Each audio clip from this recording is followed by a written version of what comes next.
আজকে সারাদিন বাইরে ছিলাম, তাই দুপুরে তেমন রান্নাবান্না করা হয়নি। লাঞ্চটাও বাইরে করেছি আমরা। তো বাসায় এসে ভাবলাম চিংড়ি মাছ আর বেগুন ভর্তা করে ফেলি রাতের জন্য। হালকা মশলা দিয়ে চিংড়ি মাছটা রান্না করব। চিংড়ি মাছটা একটু আদা রসুন বাটা দিয়ে আগে ম্যারিনেট করে রেখেছি।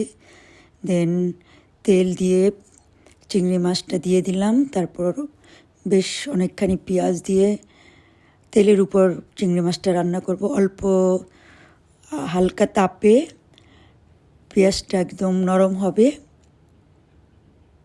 তারপর কাঁচামরিচ দিয়ে দিলাম। মশলা তেমন দেওয়া হয়নি, দেইনি, একটু আদা রসুন বাটা ছাড়া।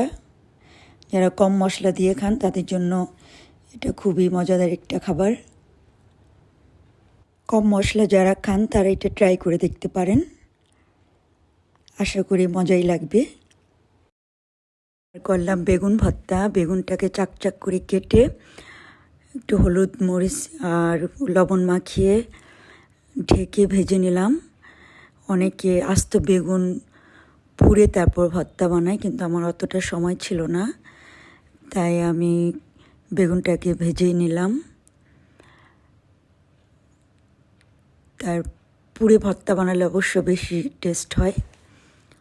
ওটা একটা পোড়া পোড়া ঘ্রাণ হয়, তো তাই ওটা মজা লাগে বেশি। তারপর বেগুনের উপরে চামড়াটাকে সরায়ে পেঁয়াজ, শুকনো মরিচ আর সরিষার তেল দিয়ে হাতে ভর্তা বানালাম। ধনেপাতা দিলে আরও টেস্ট হয়, কিন্তু আমার ধনেপাতাগুলো নষ্ট হয়ে গেছে। তাড়াহুড়া করে দেখলাম যে ফ্রিজে ধনেপাতা নেই, তাই এটা ছাড়াই ভর্তা বানিয়ে ফেললাম। কিন্তু মজাই হয়েছে। ধনেপাতা ছাড়াও যে মজা হয় না তা কিন্তু না, খুব একটু বেশি ঝাল দিলে তো বেশি মজা হয়। আমার ভিডিওটা কেমন লাগলো জানাবেন প্লিজ। সবাই ভালো থাকবেন। আসসালামু আলাইকুম।